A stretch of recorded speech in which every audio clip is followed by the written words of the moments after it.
Entertainment Soldier here, and I'm back talking about House of the Dragon Season 3, Episode 4, and my review of this episode. So, I know I'm late on these reviews. Sorry, a lot of stuff's been happening, dealing with World Cup, dealing with personal stuff. Sorry, but late to the video. So, what did I think of this episode? It's okay, I guess. But we're at 4 episodes now, and I am fucking bored. There is nothing in this episode that is pulling me in. There is nothing entertaining, nothing really interesting. I mean, we've had one boring episode, one bad episode, and now this one, which is just dull. I mean, come on. The writers said that this season would not be like the last season. That this season would be action-packed. There would be, more battles, more interesting shit. And there is just nothing. Now, people are going to say, come on, they're working up to something. They have to put in all these boring, scenes to, build up to something. They did this in season 2. There is no excuse anymore for boring, dull episodes. Especially when you've had to cut out battles that would have been entertaining to watch. Now, if this was the first season and we were at that level, understandable to get a couple of boring episodes, because again, there was always a better episode on the horizon, but there doesn't seem to be any good episodes in this season so far. I mean, it is a fucking slog to watch this shit. Like, I couldn't be asked to watch this episode. There's just nothing right now that's wanting me to keep watching, to keep moving forward with this show. It is a massive fall from grace with this show. It is massive. I mean, the bullshit with Alicent, Aemon being pathetic again, and Rhaenyra just... I mean, in this episode, they do one thing that kind of puts her in a bad light, but then I just have this massive feeling they're going to make so many excuses for her in the next episode. I hope I'm wrong, but I just have that feeling. Because what she does in this episode, that stupid thing she does, is exactly what the book Rhaenyra would do. And she wouldn't give a shit. But I think in this show, it's going to be, oh, she feels so sorry she had to order that terrible thing to happen. Oh, somebody went over the top. It's bullshit. She's a fucking queen. Of course she's going to order something stupid like that to happen, especially with the politics of Westeros. Come on. And then we got the Daemon and Sheepstealer storyline in this episode, and I was wondering how they were going to fix it, because in the books he kind of has a relationship, or a sexual relationship, with the Rider. I was wondering how we were going to go with this one, especially it being a certain other person, daughter. I think they handled it the best they could. I mean, I would have preferred if they kept to the book, but fine, you need her to have a dragon, fine. How they dealt with it was fine. It's not great, but it's fine. It's better than how I thought they were going to handle it, with her becoming like the best dragon rider in the world, but okay, whatever. Other than that, the majority of this episode, I mean, Criston Cole, his story could be interesting. And I wouldn't mind if they changed what happened in the books with Criston Cole, because he's a good man who has been fucked over by everybody in leadership, by both families, the Targaryens and the Hightowers. And he is just trying to make something of himself. But the writers are never going to let him, an honourable ending. They're going to make him go out like a bitch. I have that feeling. I feel like I can guarantee it at this point. And all because he killed some gay guy. I mean, come on. It's just so ridiculous that the character has just been so wasted and just made out to be this massive villain because he did one bad thing. And we just forget about everything that's happened to the character. So, I thought it was okay in this episode. I kind of like the fact he's trying to do something, that he hasn't just given up, especially the person who's with him is just like moaning and bitching all the time. And Cole is just like, I'm trying to do something. I'm trying to fight this war. And I can't deal with you bitching all the fucking time. So I kind of respect him for that. But I just have a massive feeling, like I know what happens in the books to Christian Cole. If you've read the books, we all know what's going to happen to him. But I feel like in this they're going to make it worse. And that's just going to be fucking boring. As I said, Aemond, I don't know what their plan is with him right now. Like, they're just having him pretty much just act like a child and just be a nothing in this story. I mean, for God's sake, the guy is on the most dangerous dragon in Westeros. He's supposed to be, this fighting monster in the books, and he does stuff. In this, they just make him a child, and who's bitching and moaning that life's not good. Then we get to fucking Aegon, who is just, again, he's also just moaning and bitching. Bitching and moaning, that's all he's doing. And he gets told to do some shitty jobs, and he's like, I can't do it because I'm a royal cunt. I'm just... What's the fucking point? Like, what's this supposed to show? Like, put him in the fucking peasant's shoes? I don't care. I want some excitement, for God's sake. There's just nothing in this. So, I don't think the episode is terrible. Okay, the political side of it is interesting. Seeing Rhaenyra have to deal with this. Seeing that she has to also deal with the faith and how that's also going to be a problem for her. And the politics of that, and for the Maester to pretty much tell her, or the Septon, whatever the hell he's called, having to pretty much tell her that he can't really do this or that. And she's kind of just having to deal with that and realising she can't just go, ignoring the faith because that's political suicide for her. That's interesting. Again, that's why I would have loved the storyline of Alicent trying to give King's Landing to Rhaenyra as a poisoned chalice. Like, she did this because she knew it was going to destroy Rhaenyra. Like, she knew Rhaenyra couldn't handle this. And every time Rhaenyra came to her for advice, she'd always sabotage her in some way. I would have loved that to have been Alicent's storyline. Instead of this pathetic, like, I'm sorry I exist. I'm sorry I had children. I'm sorry my dad forced me to marry your dad.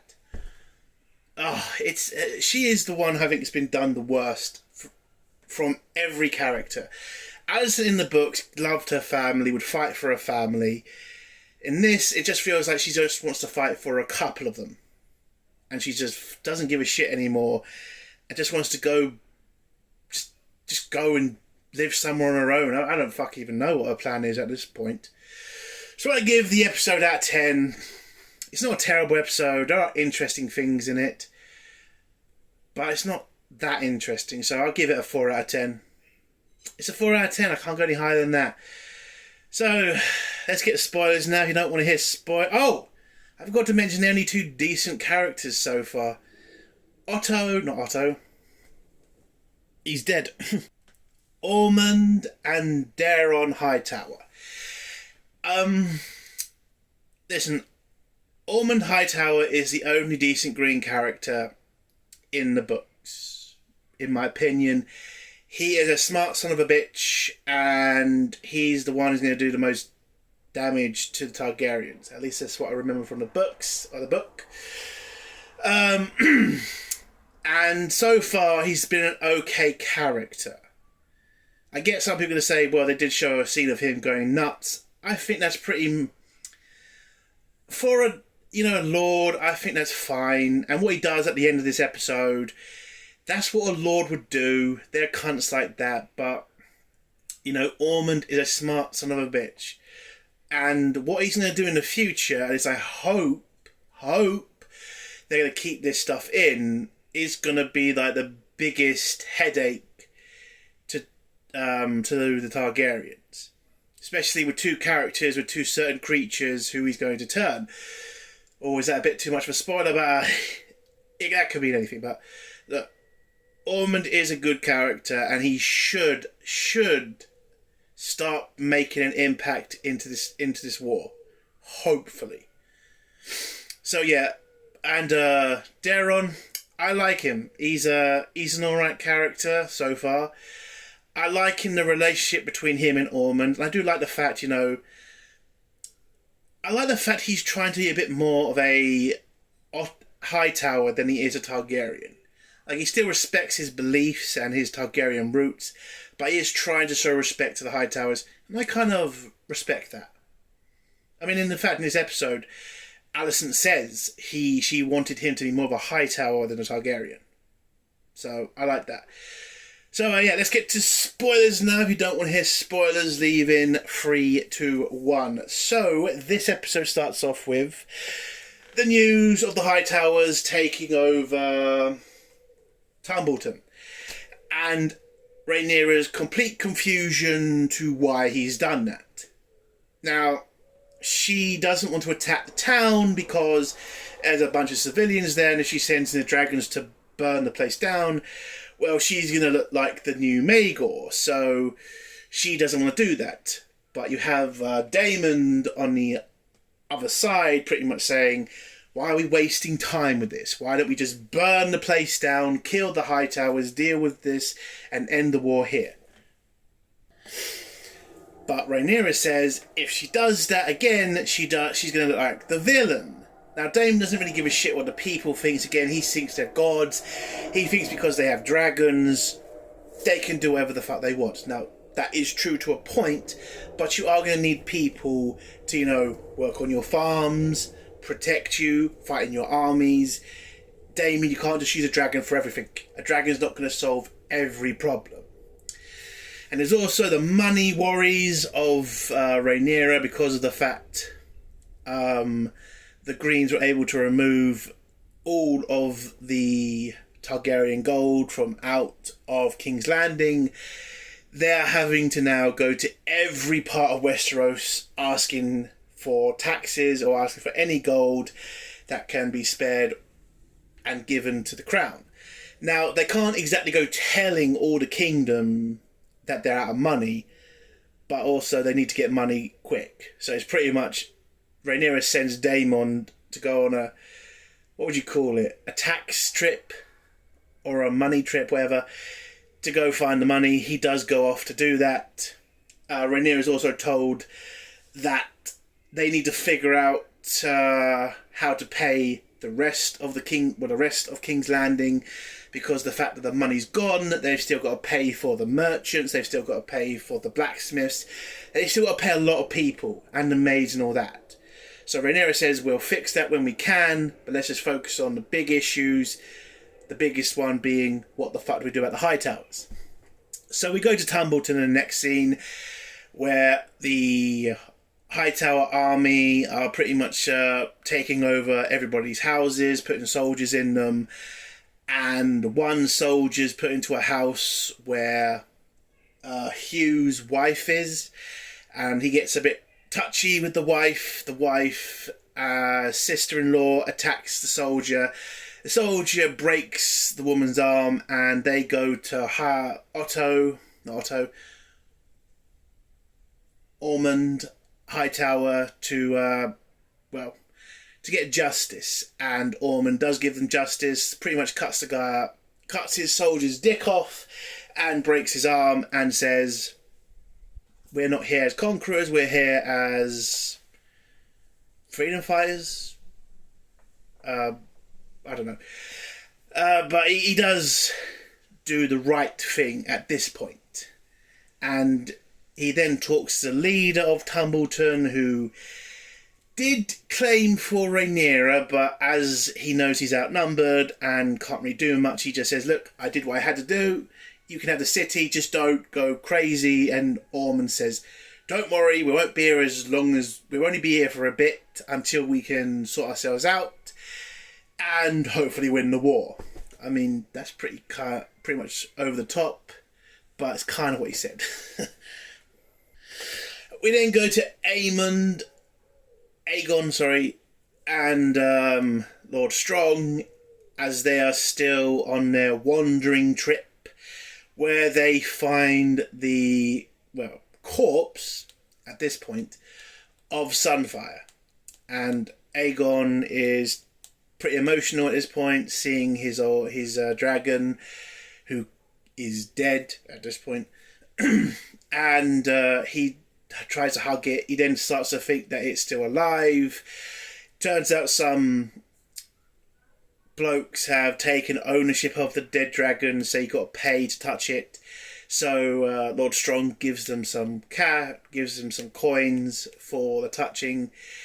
Lord Strong is kind of wary on Aegon's actions at this point, because he is acting really weird around the dragon, and that could bring a lot of unwanted suspicion on them both. I mean, a guy talking High Valyrian to a dead dragon could get people talking, so he has to kind of shut that down quick. He goes over to Aegon and tells him to pretty much shut up and let's get into the town. So they get into the town, deal with the person who's in charge of it, and offer to do some odd jobs. Aegon acts like a privileged cunt who doesn't want to do anything other than, he gets told he has to pick up shit, and he doesn't want to do that. But Lord Strong pretty much tells him, yeah, you kind of have to now, grow the fuck up and get on with it. So he does, and his end part in this episode is just him bitching and moaning about it. And Lord Strong pretty much has having to tell him, we will find a way off to get to the free cities where you can live in luxury until the end of the war. And that's the end of his part of this episode. We then go to Daemon, who's gone to the Eyrie to ask for money and soldiers from the Lady Arryn, and asks, again, money, soldiers. She says that she will give Daemon money, but not troops. And Daemon's fine with that. And, he takes the money as he's heading back to his dragon.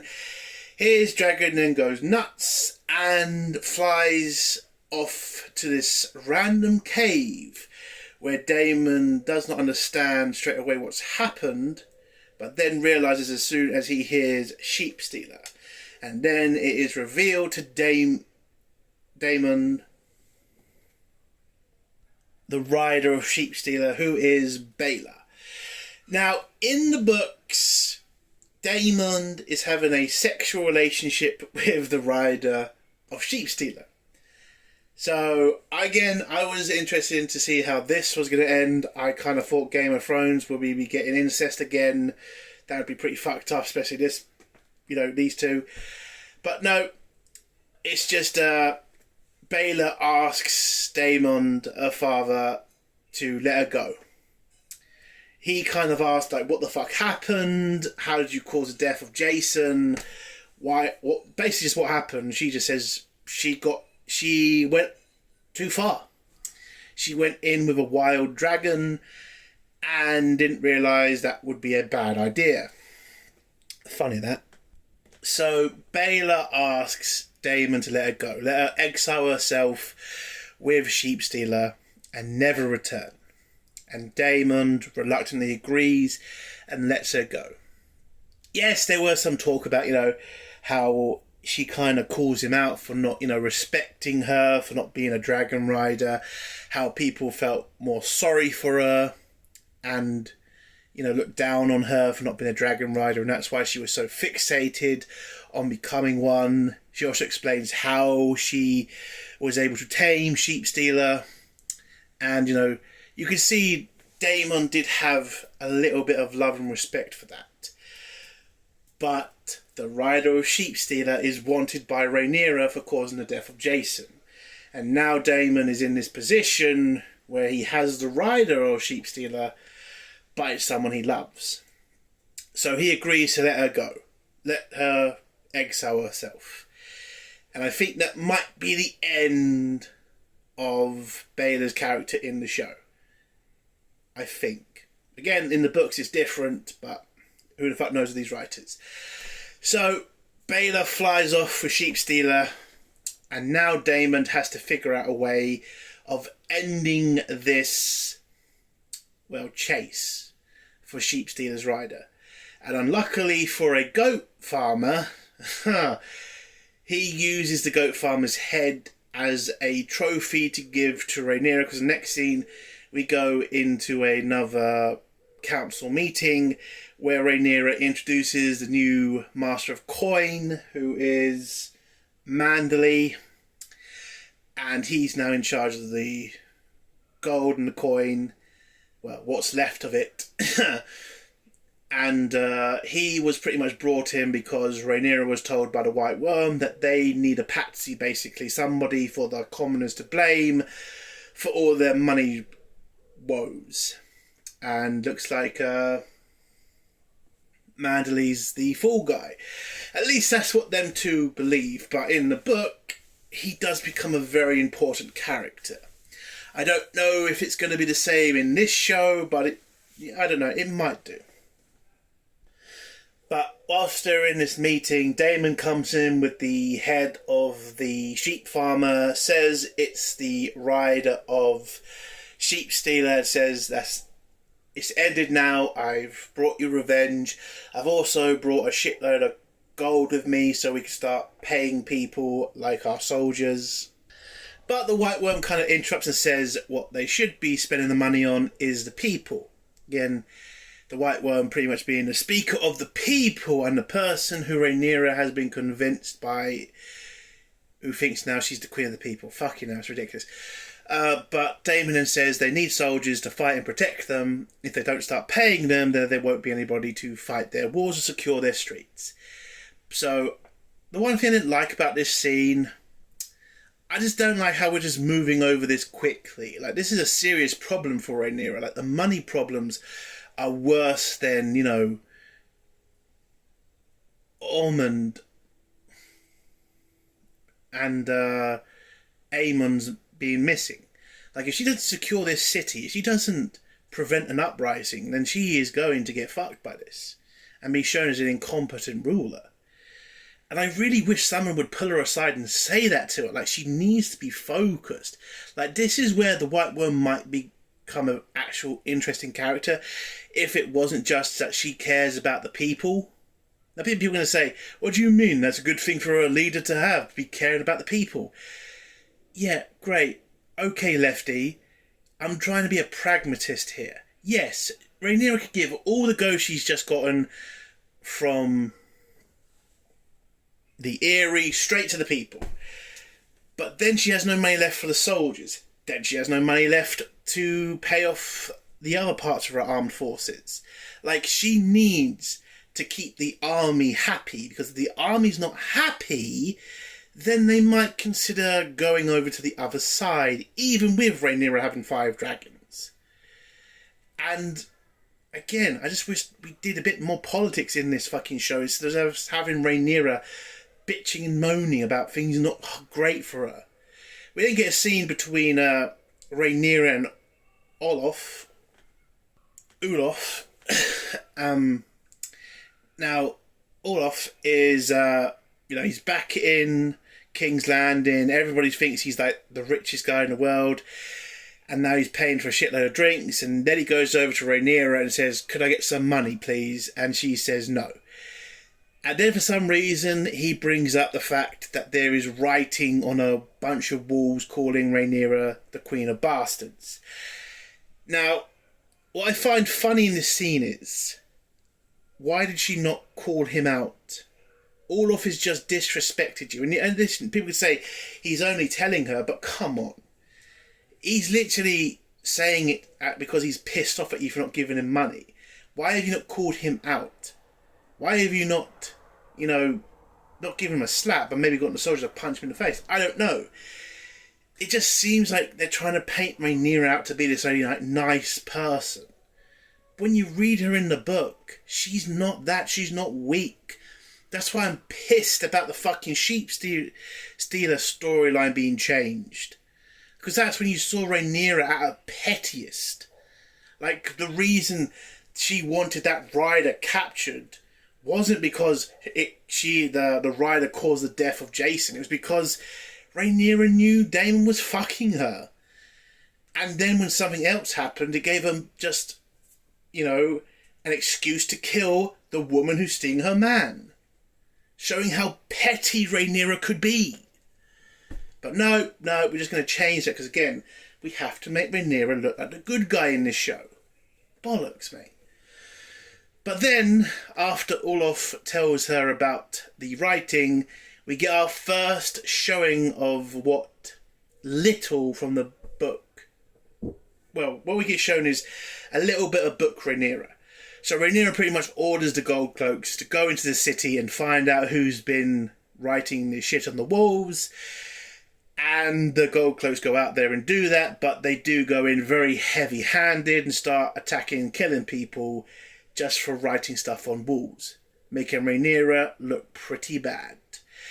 And then the final scene, I know I should talk about Aemond, but listen, all Aemond does in this episode is lying in bed crying.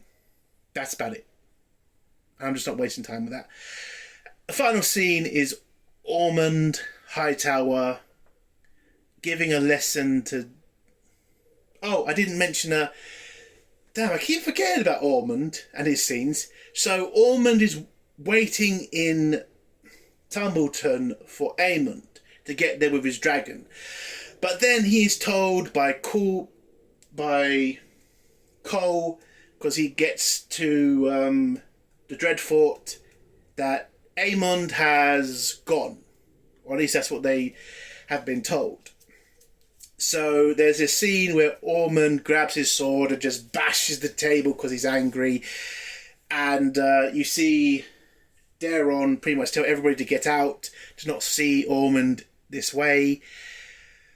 And he calls Aemond Craven and pretty much now knows they're on their own.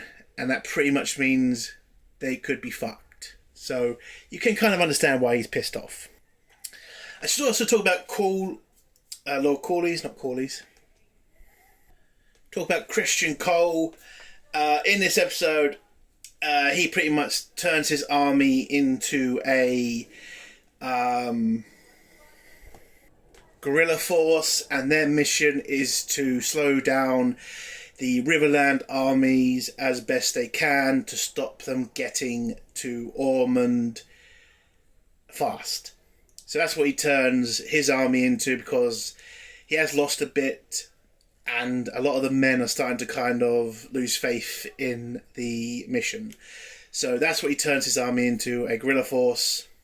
And yeah. And Christian Cole pretty much, says, he's got nothing to go back home to. He's got no home to, ride on to. This is what he wants to fight for. And yeah.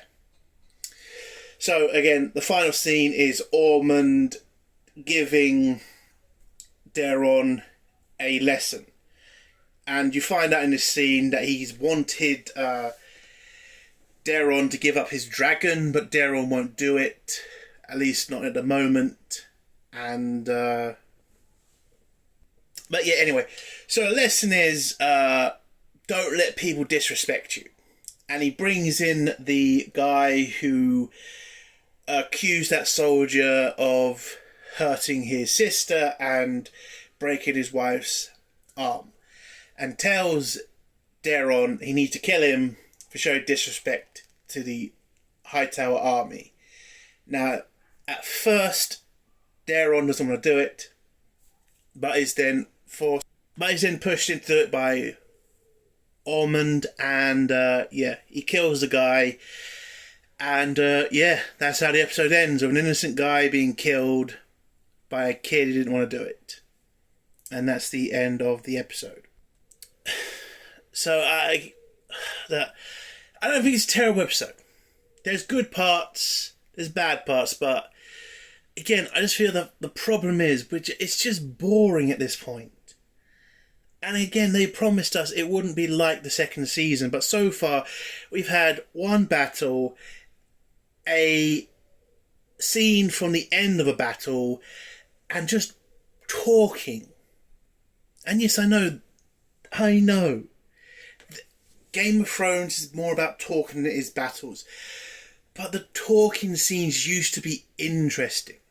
The talking scenes used to grip you. They used to have great fucking scripts. It used to be so interesting hearing from every character. But in this, it's just not interesting. It just feels so boring to watch. And the bullshit they're doing with Rhaenyra, making her to be the people's queen, the people's chosen one, is bullshit. The shit they've done with Alicent is just not good. And it's just doing so much damage to the show. So, yeah. I'm hopeful for the next episode. I hear it's an okay one. I'll go watch that now. But right now, I'm feeling like, is there any point to keep watching this show anymore? I mean, have we gotten to season 6 of Game of Thrones levels of bullshit? I don't know. But so far, I'm on that path of just like, is there any point in watching this show anymore? It's just not gripping me. I'm just not interested in these stories right now. And yeah, it just feels, I'm not going to say it's gone woke, but I think we're getting to that level now. We're not there yet, but we are definitely on the path, I think. So, yeah, a 4 out of 10. And, I don't know. I'm hoping for better from the next episode. And that's the end of my review. If you like this review, give it a like. If you dislike this review, give it a dislike. And if you like my content, do feel like subscribing. And if you have any social media, please share it.